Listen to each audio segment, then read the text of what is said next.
This is the rarest picture of the real last samurai. Man who lived to the middle of the 20th century. But look closely. He doesn't look like a traditional Japanese at all. All because he belonged to the Ainu people, one of the oldest and most mysterious peoples, rarely mentioned in history books. Ainu is just one example of numerous peoples. Once mighty, built huge cities and kept secrets. Still unsolved. Who are they really? Possibly. They were the oldest inhabitants of our planet. There are peoples in human history which existed long before the Egyptians and Sumerians. Some of them still live to this day, preserving ancestral customs, but their existence been silenced or outright denied for decades. These ancient peoples did not seek world domination. They did not create colonies or empires. They were just living, passing from generation to generation. Unique knowledge and cultural heritage. Archaeology really shed light on many mysteries of the past, but there is a phenomenon in history which distorts everything. This is reposting, or an edit of the past.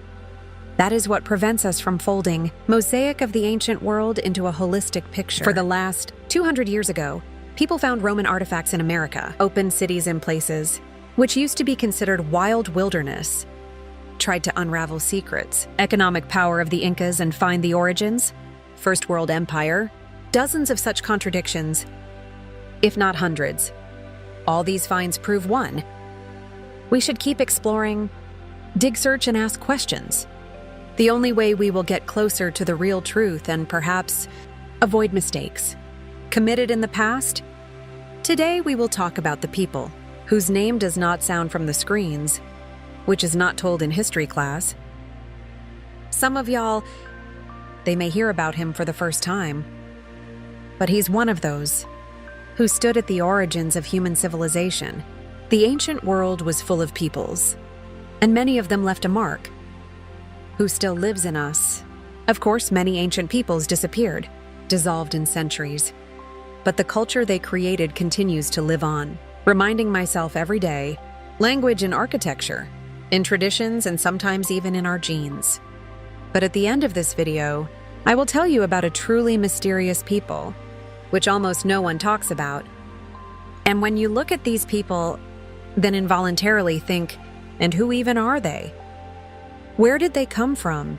Why is almost nothing known about them? Despite that they clearly have ancient roots, based on modern scientific research. The most plausible hypothesis is that the human race itself originated in Southeast Africa. Perhaps today it's hard to believe, looking at arid landscapes, but once Africa was green, fertile, flowering continent with rich flora and fauna. Africa always played a key role in studying the origin of ancient civilizations. Its climate is harsh, arid. The terrain is often difficult to reach, and that's exactly it in a paradoxical way. Contributes to the preservation of ancient artifacts. For example, in that, what today we call sugar deserts. Once life was boiling, there was a highly developed civilization, which, according to researchers, left behind a prototype astronomical calendar, centuries ahead of the famous Stonehenge. What made this people leave the valley? Remains a mystery. Was it climate change? Enemy attack? Or something more mystical? And then a natural question arises. Why exactly in Africa discovers so many remains and antiquities? So important for understanding our history. At first glance, the answer is simple. Climate really contributes to their conservation. However, this does not mean that in other parts of the world there were no more ancient, but not yet discovered or forgotten civilizations. There are many mysterious places on our planet where perhaps the oldest civilizations were born. Some peoples lived 1,000 years ago. They had amazing knowledge of space, accurately determined the position of celestial bodies, astronomical observations, and even knew how to calculate time by the stars, with an accuracy that is still difficult to explain today. However, it is worth wondering, did the most ancient people have to create highly developed civilization, left behind majestic temples, writing and complex technologies. Not at all sometimes. Ancient people says not architecture. Or artifacts. Language, culture, and isolation.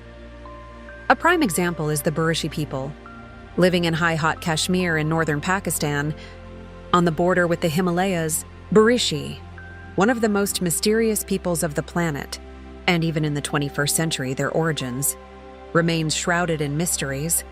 Main feature of Burisha. Their language, it is absolutely not similar to any of the famous languages of the world.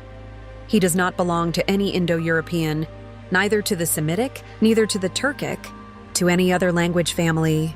Linguists call such languages isolates, languages with no known relatives. And in the case of Burisha, it's not just a rarity. This is a real sensation, which still causes controversy among scientists, despite numerous attempts to investigate to which group can be attributed the Buri language. Neither at 19 nor at 20 nor even in the 21st century, no convincing results were achieved. All attempts to establish at least partial kinship Burishi with other languages ended in failure, even inside Pakistan itself. Burishi have nothing to do with neighboring people's culture, everyday life, and especially in appearance. Their phenotype is another source of numerous hypotheses. Burishi stand out sharply against their neighbors. They have light skin, blue and green eyes are common, as well as European facial features. Many suggested that they are descendants of soldiers of Alexander the Great's army, remaining in these parts after the march of the great commander to India. At first glance, this explanation seems logical. European appearance isolation. Influence of mountains, but none one. Genetic research. There is no clear evidence of this theory. Once the Bering Strait was called quite differently. Strait Anian. The name comes from the name of the people, who from time immemorial lived in these Ainu lands. They were the real owners of huge northeastern territories, stretching from modern Siberia to the shores of America. However, for unknown reasons, this fact of history was eventually forgotten. The Ainu are one of the oldest peoples. Inhabited these lands long before they appeared here, Russians or Europeans. Archaeological and ethnographic research indicate that in ancient Aina lived not only in Japan, where are most of them now, but also in large areas of Kamchatka, Sakhalin Primoria, as well as in the Kuril Islands. There is indirect evidence that they could get to the shores of Alaska and be first, who crossed the shores of the strait, long before European explorers. Ainu, according to a number of historians, can be considered genuine indigenous people of Japan, and not the tribes that came later from the mainland. Their culture, martial traditions, appearance, and lifestyle, in some aspects, form the basis of the image of the samurai, which we used to admire. Contrary to myths, real samurai was not always Japanese in our usual sense. Many elements, this military class could be borrowed from the Ainu, whose people for many centuries were militant, freedom-loving, and independent.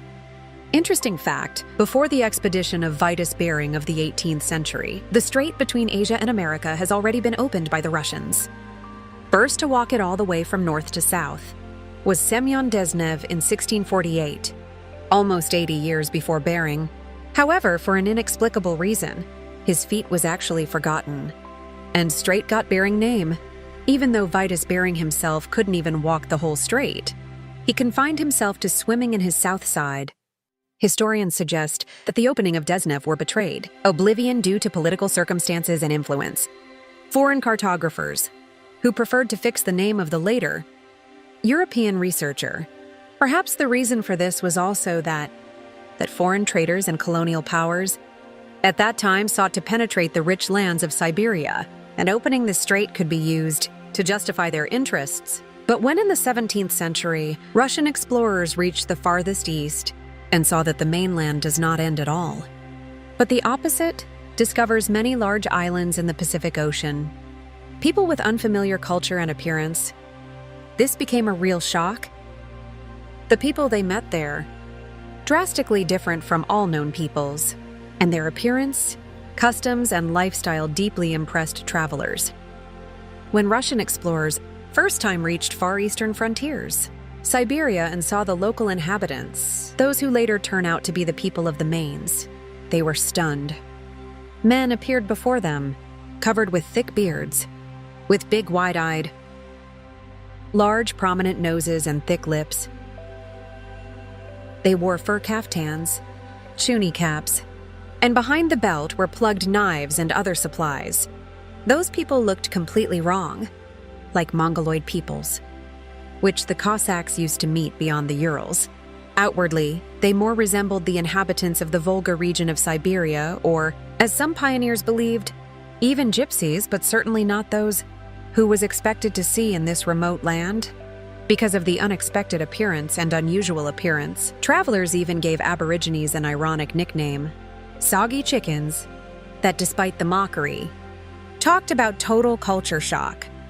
But these people called themselves Ainu. What translated from their language means just a person. Later, Japanese anthropologists came to the conclusion that Ainus really don't come from Japan, and came to her islands of the north from the expanses of Siberia. Their anthropological types, genetics were radically different from the Japanese, Koreans or Chinese, and the language had nothing to do with the rest of the language families. Region, which is even more surprising, scientists found similarities between elements of Ainu symbolism and Old Slavic, or Aryan runes. Some researchers suggest that their writing could develop in parallel with that was common in the territory of ancient Russia and the Balkans. In Serbia, for example, we're finding runic signs, similar in shape and structure to Ainu. This gave food for ancient kinship hypotheses, or at least close cultural contact, between the ancestors of the Ainu and the peoples of northern Eurasia interesting. What some believe, as if the word samurai could have arisen from distorted Samaraina warriors. After all, it is Ainus. By a number of signs, could have been an early standard warrior. Wearing a traditional beard, he had a gun and a code of honor. Russian explorers, meeting such an unusual people, perceived the Ainu more as their own, as relatives than as strangers. Perhaps that's why the relationship between them was quite peaceful, and the Ainu willingly made contact with the Russians, whom they also perceived as close in spirit and appearance. And really, the resemblance was astounding.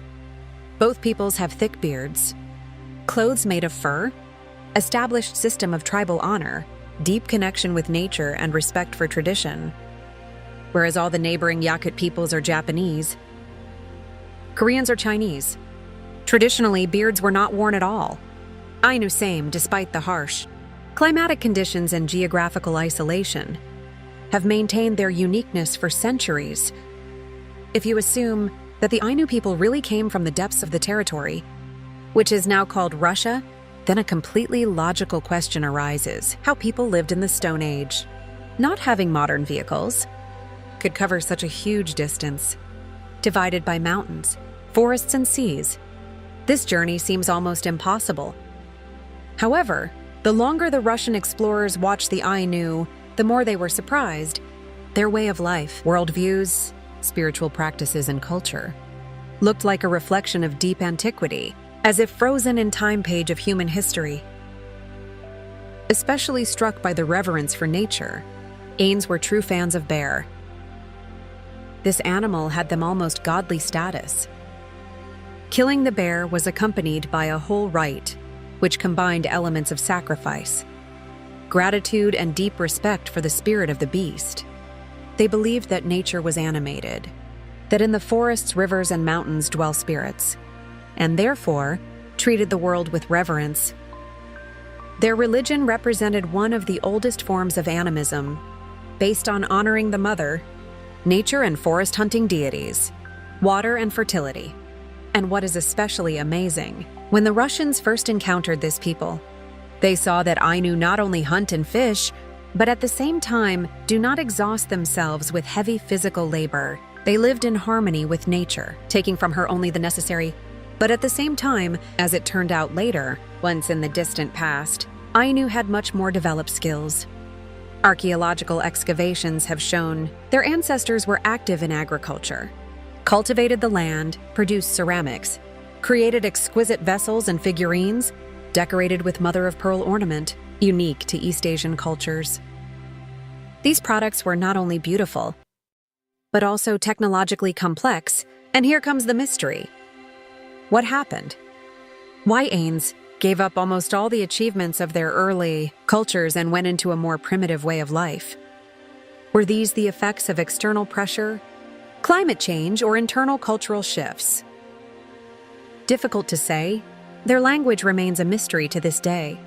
He is not related to any one other language of the world and considered isolated. Moreover, their scoring system was not built on dozens of, like most people's, and on 20s, which in itself is extremely rare and unusual.